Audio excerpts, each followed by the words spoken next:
Hi ಸ್ನೇಹಿತರೆ, ಎಲ್ಲರಿಗೂ ASV ಅಕಾಡೆಮಿಗೆ ಸ್ವಾಗತ ಸುಸ್ವಾಗತ. ನೋಡಿ ಸ್ನೇಹಿತರೆ, ಇವತ್ತಿನ ಈ ವಿಡಿಯೋದಲ್ಲಿ ನಾವು ಮಾತಾಡ್ತಾ ಹೋಗೋಣ KPTCL ಎಕ್ಸಾಮ್ಗೆ ಸಂಬಂಧಪಟ್ಟಂತಹ KPTCL ಡಾಕ್ಯುಮೆಂಟ್ಸ್ಗೆ ಸಂಬಂಧಪಟ್ಟಂತಹ ನಿಮ್ಮ ಡೌಟ್ಸ್ನ ಕ್ಲಿಯರ್ ಮಾಡ್ತಾ ಹೋಗೋಣ.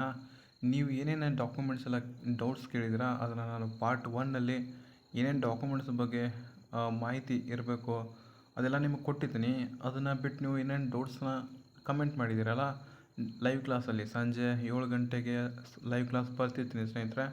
ಲೈವ್ ಡಿಸ್ಕಷನಲ್ಲಿ KPTCL ರಿಲೇಟೆಡ್ಡು.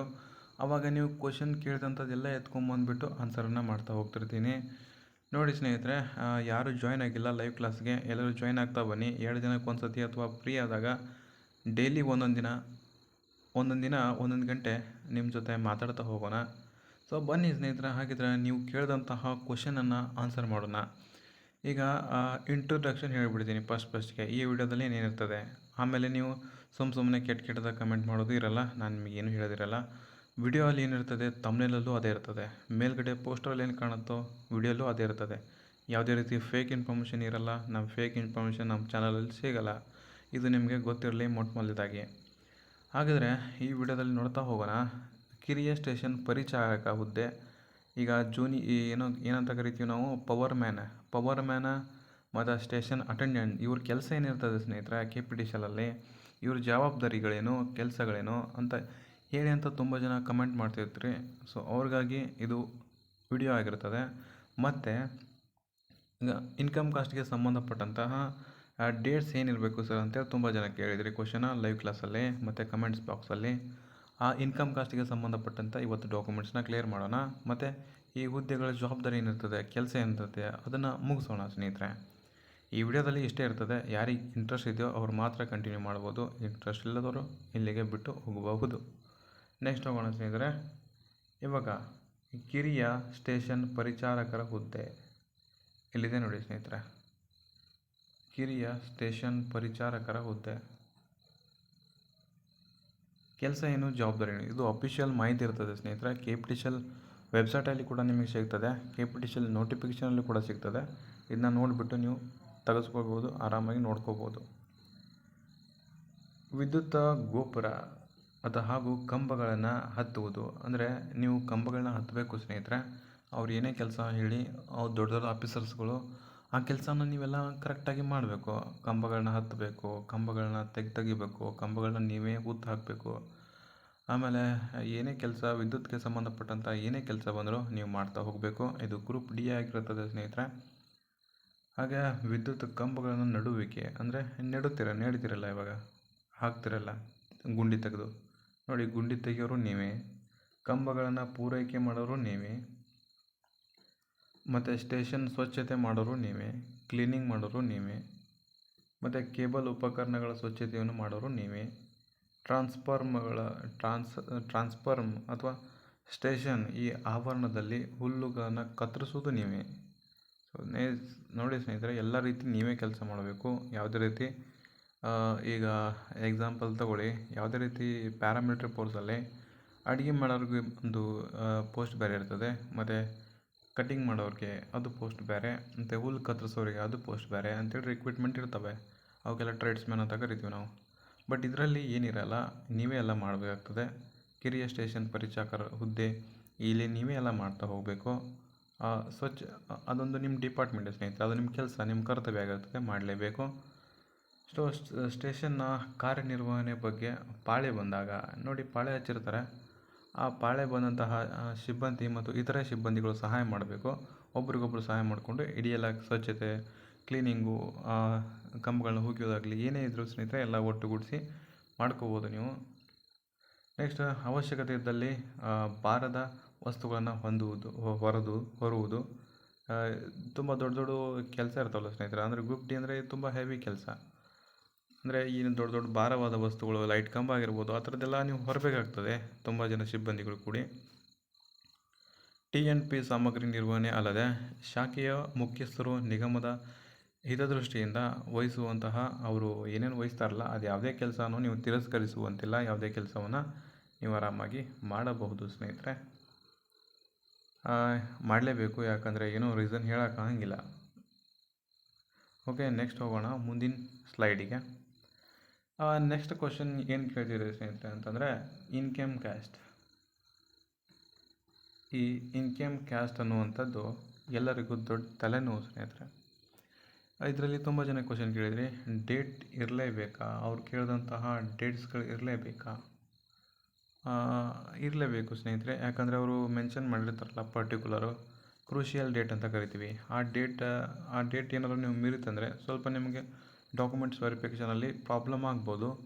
ಬಟ್ ಆಗುತ್ತದೆ ಅಂತ ಹೇಳೋಕ್ಕಾಗಿಲ್ಲ. ಬಟ್ ಅಲ್ಲಿ ಸ್ಟ್ರಿಕ್ಟ್ ಆಗಿರುವಂಥ ಆಫೀಸರ್ ಬಂದರೆ ನಿಮ್ಗೆ ತೆಗೆದು ಹಾಕ್ತಾರೆ. ಬಟ್ ಅದೇನಾದರೂ ಕನಿಕರಿರುವಂಥ ವ್ಯಕ್ತಿಗಳು ಬಂದರೆ ಸೊ ನಿಮಗೆ ಒಂದು ಸ್ವಲ್ಪ ಅವಕಾಶವನ್ನು ಕೂಡ ಮಾಡ್ಬೋದು.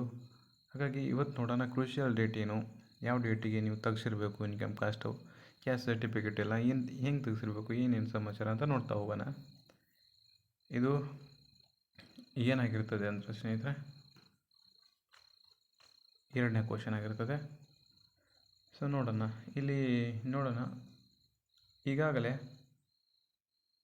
ಇಲ್ಲಿ ನೋಡಿ, 3ನೇ ನಂಬರ್ ನೋಡಿ, ಅರ್ಜಿ ಸಲ್ಲಿಸುವ ನಿಗದಿಸುವ ಕೊನೆಯ ದಿನಾಂಕ ನಂತರ ಪಡೆಯುವಂತಹ ಜಾತಿ ಪ್ರಮಾಣ ಪತ್ರ ಪರಿಗಣಿಸುವುದಿಲ್ಲ ಅಂತೇಳಿ ಖಡಾಖಂಡಿತವಾಗಿ ಹೇಳಿದ್ದಾರೆ ಸ್ನೇಹಿತರೆ.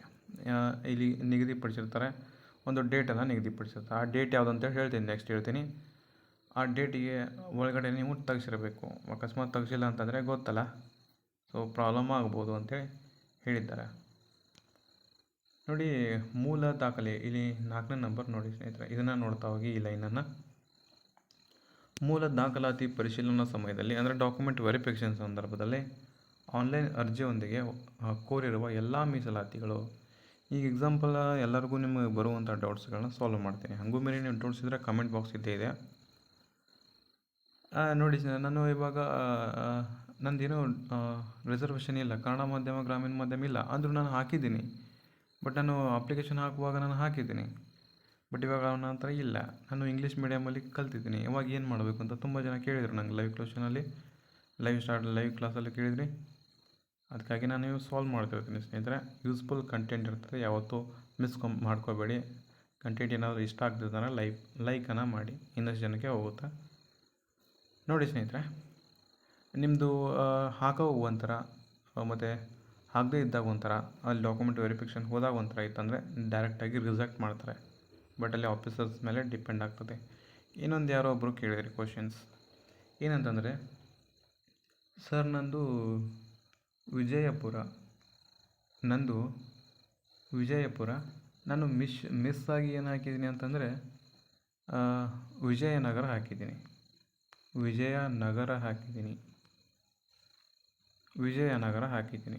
ಈ ಥರದ್ದೆಲ್ಲ ಕಮೆಂಟ್ ನೋಡ್ತಿರ್ತೀನಿ ಸ್ನೇಹಿತರೆ ನಾನು ಆವಾಗ.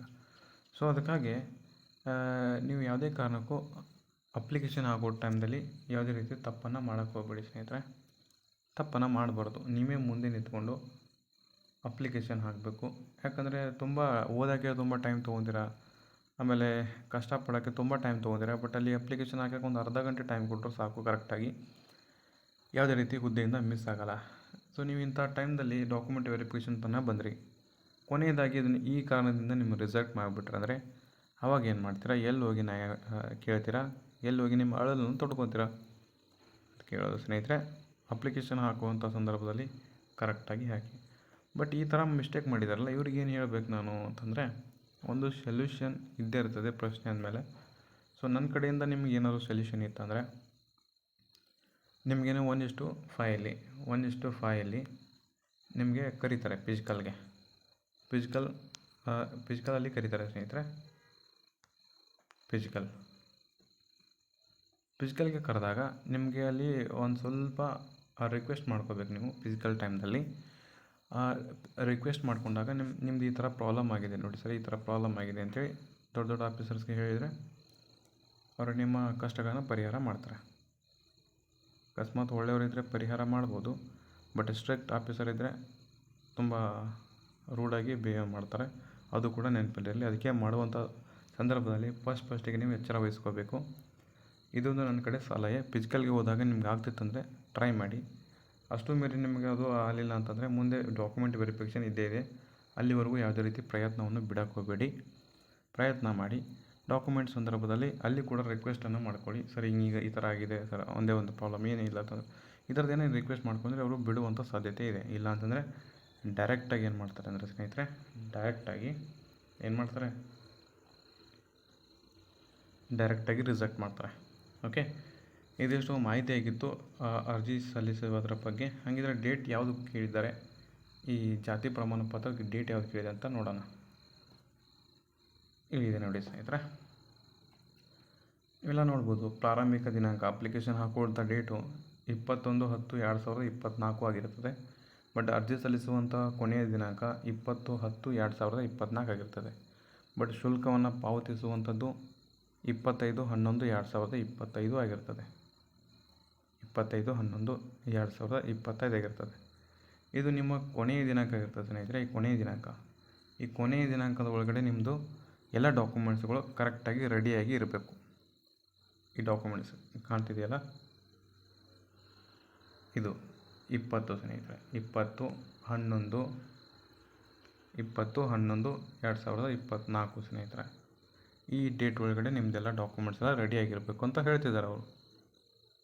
ಓಕೆ, ಮತ್ತು ಇಲ್ಲೊಂದು ಕೆಳಗಡೆ ಕೊಟ್ಟಿದ್ದಾರೆ ನೋಡಿ, ಅರ್ಜಿ ಶುಲ್ಕ ಯಾವುದೇ ರೀತಿ ಹಿಂದಿರುಗಿಸಲಾಗುವುದಿಲ್ಲಂತೆ. ನೀವೆಲ್ಲರೂ ಅಕಸ್ಮಾತ್ ಹೋಗಿ ಕೇಳಿದ್ದೀರಾ, ಮತ್ತು ಕೇಳ್ತಾರಂತೇಳಿ ಹಿಂಗೆಲ್ಲ ಇಟ್ಟಿರ್ಬೋದನ್ನು ಗೊತ್ತಿಲ್ಲ ನಮಗೆ.